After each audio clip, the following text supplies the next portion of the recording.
In whispered confessions, my friend divulged a tale that froze the marrow in my bones. Let's cloak her in anonymity and call her Mandy. In the eerie stillness of a South Korean night, Mandy, a tutor of English in her late 20s, found herself ensnared in a nightmare. It was a few years back when she was tutoring a high school boy. Their study session stretched into the witching hours, the outside world cloaked in darkness as the buses ceased their rumbling.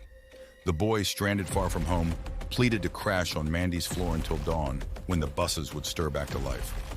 Unease gnawed at Mandy's senses, the notion of a teenage boy lodging in her tiny apartment fraught with discomfort.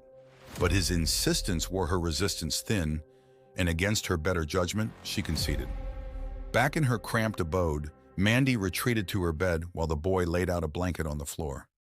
Sleep descended upon them like a heavy fog, but as the clock struck the dead of night, a disturbance pierced the silence. A tap on Mandy's consciousness, a voice tinged with hunger, roused her from slumber. "I'm really hungry," the boy murmured, his request slicing through the night like a whisper from the abyss. Mandy's eyes flickered open, disbelief etched upon her features. "Food?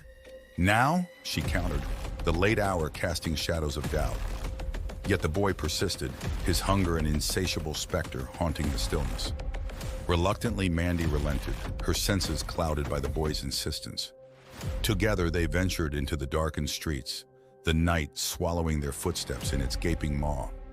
But as they stepped into the cold embrace of the night, the boy's mask slipped, revealing a truth more chilling than the biting wind.